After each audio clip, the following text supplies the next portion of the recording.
Hello, good evening and welcome to the Data Game, the world's first, the world's best, the world's only data game show. Oh God, I'm so sorry. Are you okay? It's okay, they're fine, they're just seeing stars. I'm Gavin Freegard, Special Advisor at the ODI, and it's wonderful to welcome you all to this, our third episode.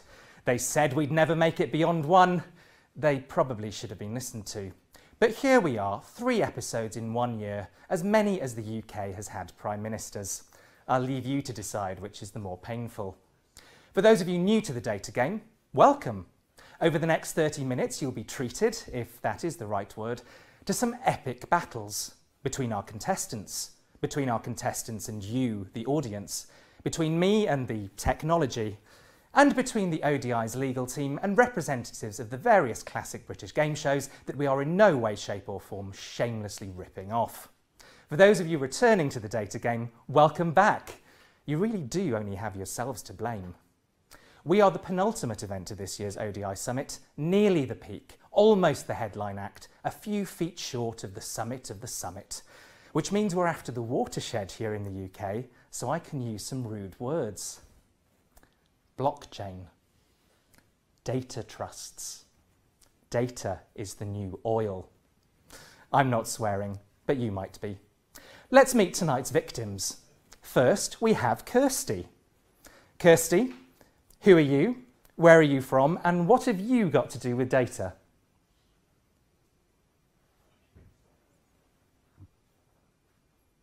I said we were going to have a battle with the technology, didn't I? Kirsty, can you hear me?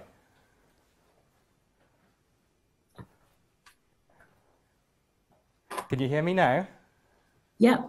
Right. Excellent. So, Kirsty, who are you, where are you from, and what have you got to do with data? Thought you'd never ask. I'm Kirsty Innes. I'm the Director for Digital Government at the Tony Blair Institute for Global Change, and I'm the head of a team that looks at how governments can radically reform public services and how we can evolve the relationship between citizen and state, including through ambitious and bold uses of public sector data. Fantastic. Well, thank you for joining us tonight. And last but not least, and also just second, we have Andy. Andy, who are you, where are you from, and what have you got to do with data? Hi, Gavin. I'm Andy Dudfield. I'm the head of automated fact-checking at FullFact, the fact-checking charity based in the UK. And I'm responsible for using data to radically transform what is possible to do with fact-checking to make sure that we can work faster, use technology to identify the most important things, and use open data to help with the processes of fact-checking. And I should crowbar it in, we're also hiring. So if you have to be a really talented software engineer, you know where to find me. A shameless plug. We do love a bit of that on the Data Game. How are you both feeling this evening? Pretty excited. Data-y, yeah. Great. And just think, however badly it goes, you're still going to have a better evening than Gavin Williamson. Now, it's lovely to have you both with us and regretting your life choices. Now, in the spirit of there being no budget for this, we asked both of you to bring along your own buzzers. So, Kirsty, can we hear your buzzer, please? You can.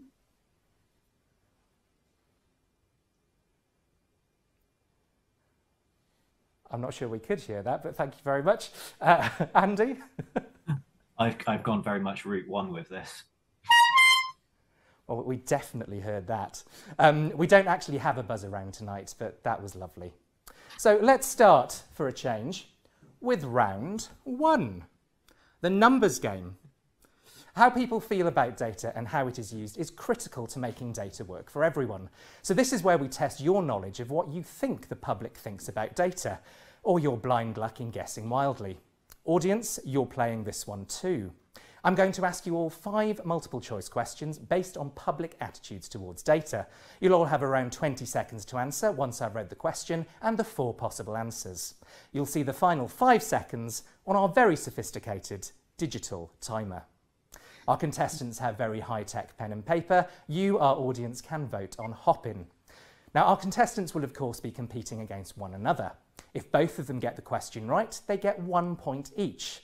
If only one of them gets the question right, that contestant gets 2 points. Why the odd scoring system? Well, it's because they're also playing against you, the audience. You, our audience, will get 1 point for every question you get right. If at the end of the round you, the audience, have more points than our highest scoring contestant, both contestants lose all of their points. Our contestants may therefore choose to cooperate rather than compete in order to beat you, or try to. After I've given our contestants the answer, I will go to my glittery assistant for the audience response.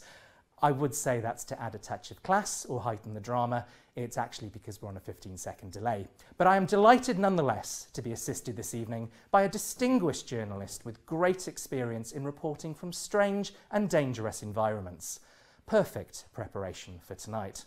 Yes, it's Navdeep Darawal, and I can't believe we're doing this to her either. Welcome back, Navdeep. Love the jacket. Thank you. Had to match yours. Well, I think we're shimmering tonight. We're shimmering, we're glimmering, yes. Well, let's start with the first question. Thank you very much indeed. So, question 1. In the March 2022 edition of their Public Attitudes to Data and AI Tracker survey, the UK Centre for Data Ethics and Innovation asked people if they would understand what was meant by various terms.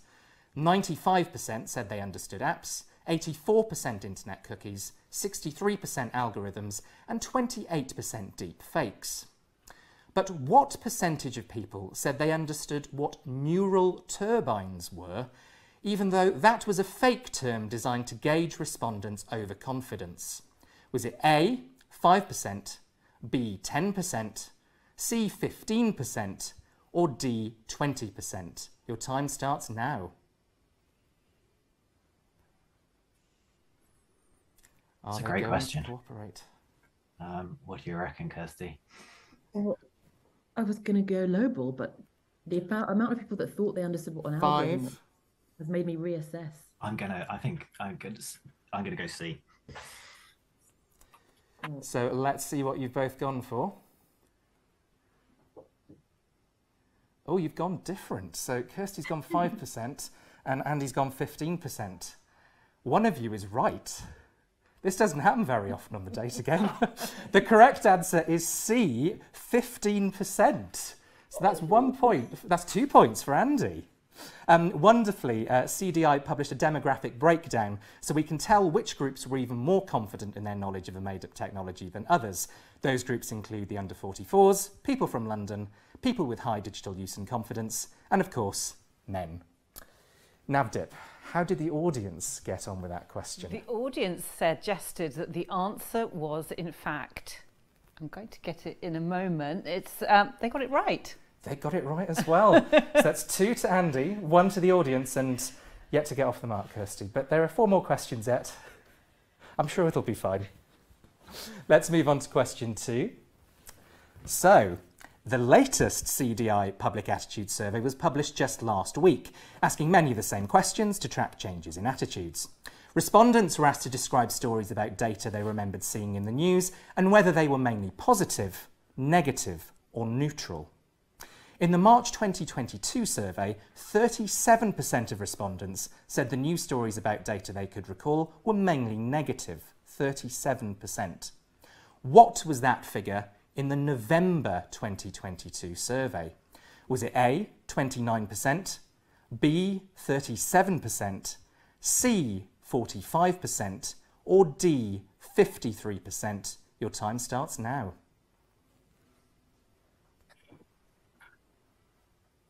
I don't think people are, I think that they like it less.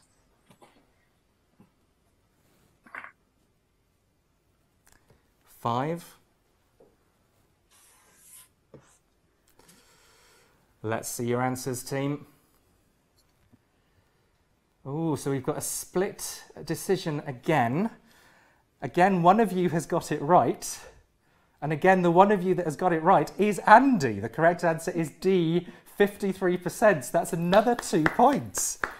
I don't think we've ever had anybody get 2 questions in a row correct on the data game before. I don't know what to do. You've broken the mechanism. I'm so sorry, Gavin. I'll try harder. That's okay, yes. Get the next few wrong, it'll be fine. Yes, it has actually gone up by 16 points. Responses apparently dominated by references to data breaches and social media companies' misuse of data and targeted advertising. So, Navdeep, how did the... Our audience is doing fantastic. They also got that question correct. Brilliant. So that means that we have Andy on 4 points, the audience on 2, and Kirsty on 1. On 0. Sorry, I was trying to be kind there. But there is, I think this is going to be the last question in this round. So this is the final opportunity, but I'm sure this will be fine. So, question 3. Data matters are human matters. The final report by the Living with Data project published last month asked people which issues to do with data and beyond they were concerned about. 82% of respondents said they were fairly or very concerned about funding for the NHS, and 83% were concerned about the economic costs of COVID-19. But what percentage were very or fairly concerned about data being used in unfair ways? Was it A, 80%, B, 70%, C, 60%, or D, 50%? Your time starts now.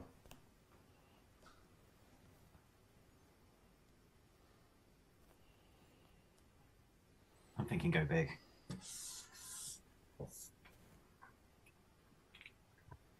Right, I should have been requesting to collaborate this whole time. 5. I'm going to be public. I think it's B. I think it's B. Oh, really? Oh, damn it. Are you on A? I'm on A. Well, But I think... So let's see what your answers were. So Andy's gone A, Kirsty's gone B. One of you is right, one of you is wrong. Andy, we're going to have to let you keep the questions or something. It's a hat trick of questions in a row. The correct answer was A, 80%. So concern about misuse of data almost as high as concern about the NHS and the economic impact of COVID. Amazing work. I think that means the audience can't beat you, so there's absolutely no jeopardy whatsoever, but never mind.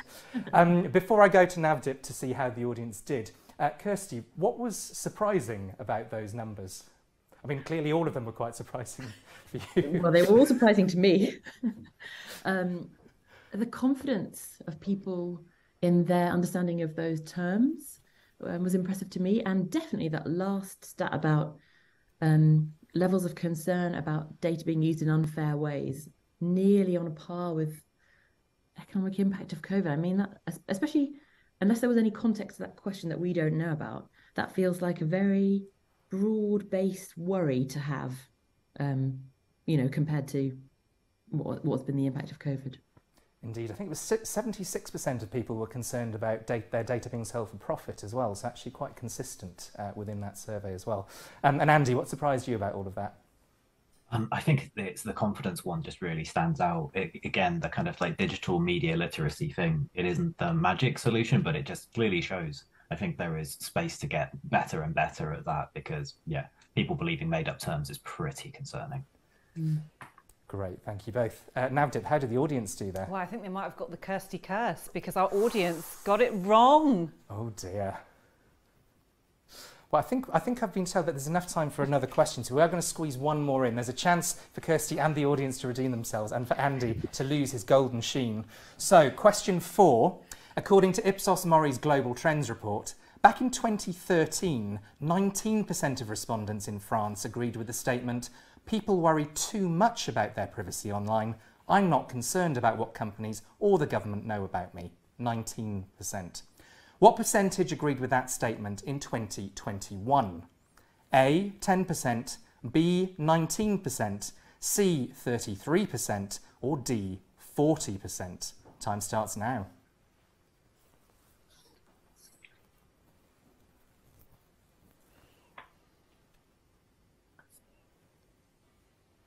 I feel like dramatic differences are the way forward here. Biggest change. 5.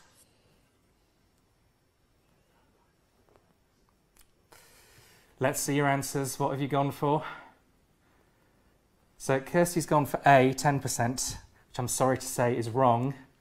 Andy has gone for D, 40%, which is also wrong. The correct answer was C, 33%. There were similar results for the UK and Germany. Interestingly, in Brazil, 41% of people thought people worried too much, but 77% of them were also worried about how the government used their data online. So I feel like we're still working our way through some of these data dilemmas in the modern world. Navdeep, how did the audience do on that? Well, the one? audience isn't doing that well, actually. They haven't been putting their fingers on the buzzer because we haven't got the results of the audience yet, but I'll come back to you once we do. Thank you. I'm sure there's a lesson there about the importance of timely and real-time data. Either way, I think it means that Andy is going to carry 6 points into the next round, which is remarkable.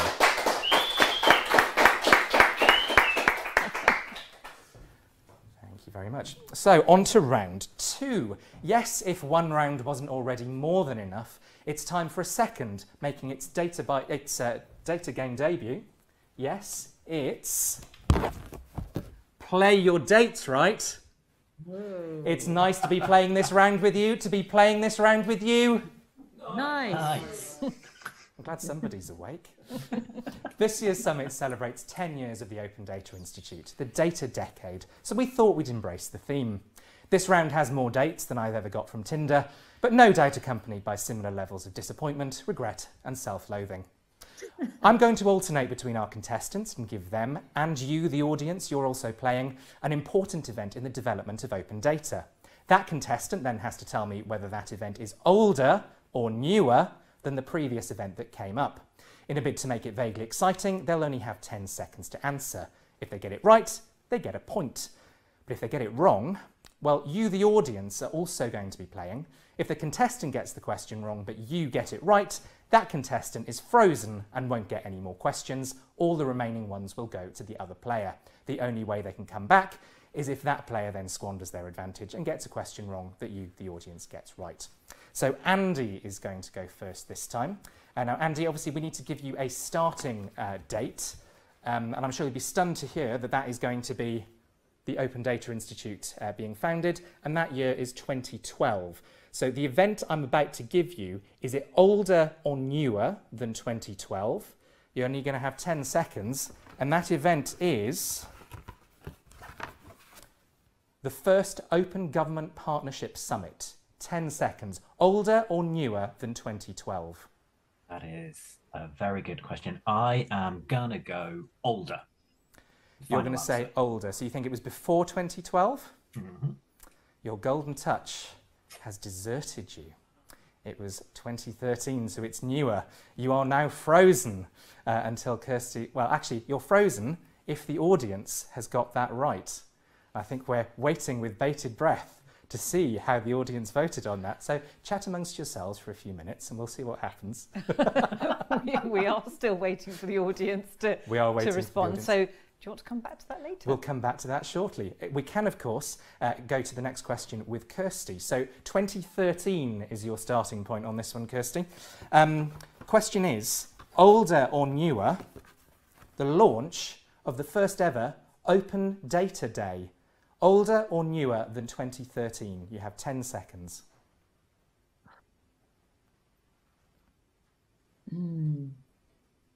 Looks so thoughtful. It's appraisal season at TBI right now, so there's a lot riding on this for me. I'm going to say newer. You're going to say newer, was that? Yes. Sorry. That was also older. No! That was back in 2010. So again, we'll find out if the audience got that one right or wrong and work out whether you've been frozen or not. But you're both potentially frozen at this point. Navdeep, do we know how the audience went on Andy's Well, potentially, question? yeah, they're both frozen because the first answer actually between our first Open Government Partnership Summit, the audience was split. Oh, could have gone either way. And unfortunately for this one, they got it wrong. Wow, so Kirsty, I think you're still in the game, and Andy, I think you're probably still in the game based on that as well. So we will continue to play until we've exhausted the cards and everybody's patience. So 2010 is the starting date, remember. Andy, this is your next event. Older or newer than 2010? Data.gov in the US and data.gov.uk were both launched. Is that older or newer than 2010? I think data.gov was launched in 2010, so I'm going to have to say older. I'm going to go older. You're going to go older? You're going to go right. 2009. We have a correct answer in this round. What an absolute joy. So Kirsty, your starting date is 2009. Newer or older? The first UN World Data Forum in Cape Town adopts the Global Action Plan for Sustainable Development Data, newer or older than 2009? Got 10 seconds.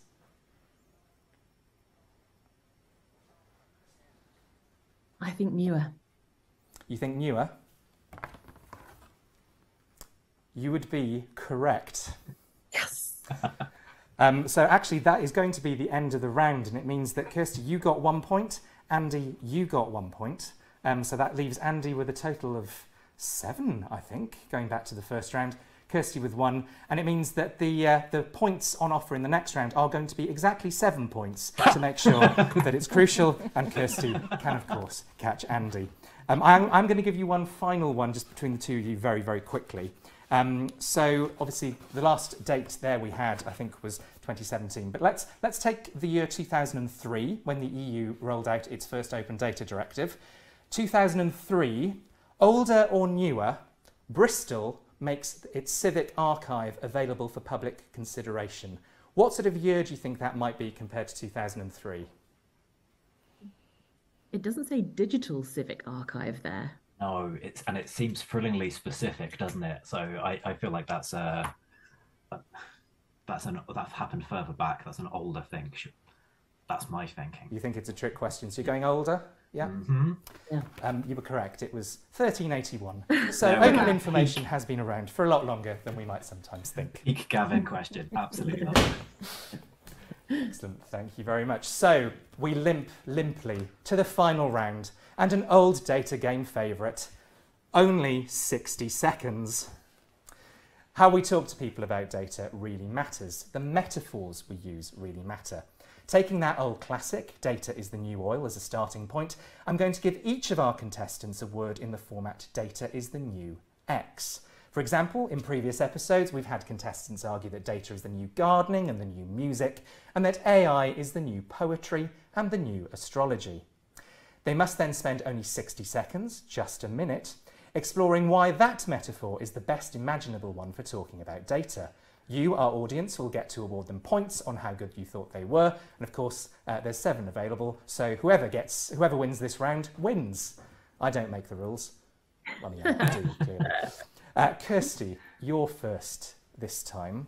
So your data metaphor is going to be data is the new weather.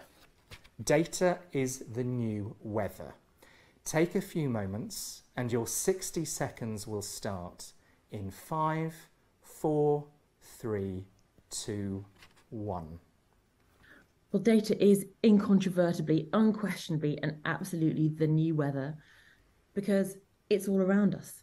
It's a factor of the context. It's something that we can't escape, and more of it gets generated every day. Sometimes it can feel like a force that's hostile to us and poses a great threat to our well-being. Sometimes it can seem like something that has a huge value that we can capture if only we had the right technology to do that.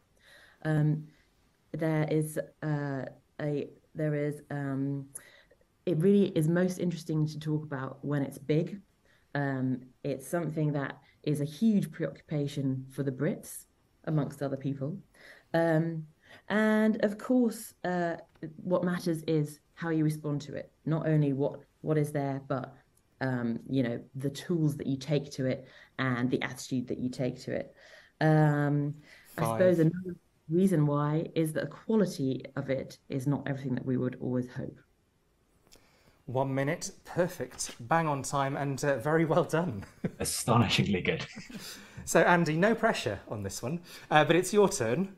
And your data metaphor is data is the new painting. Data is the new painting. Take a few moments to think about it. Your 60 seconds starts in 5, 4, 3, 2, 1. Data is, of course, the new painting because, like conditional formatting, painting is better with multiple colors. Painting is better if the word scientist was put before it. The scientist painter is a very exciting sounding concept. Painting is better when it's open and available to lots of people. Painting can be both public and private, and that's okay. Painting can be worthless unless it's given some context, and that's really important, the caveats and context of how it was created, when it was created, and what happened. Data can be incredibly expressive, and painting can be incredibly expressive. There are so many ideas inside that. There are subtexts to so many things. Paintings and data are also worse when they're hidden inside PDFs. And it's also probably confusing which government departments have access to which paintings. Oh, I'm glad you got those ones in at the end, Andy. Very well done. Well, that mercifully is it. But who at least can point to having won as some justification for having put themselves through this tonight?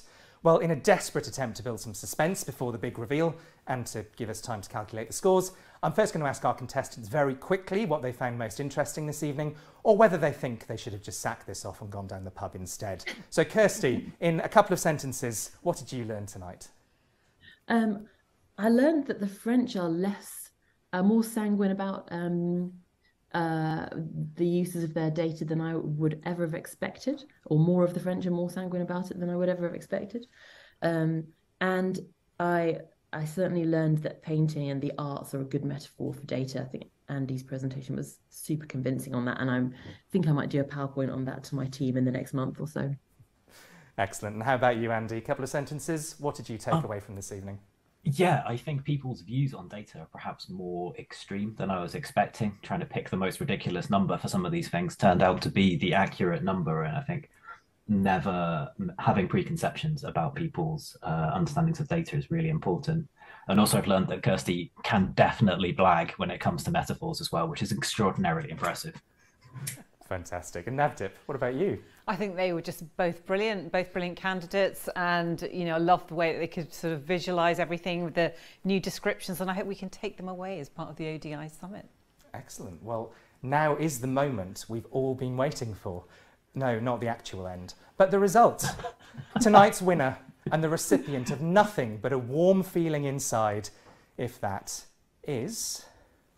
It's got to be Andy. Bravo.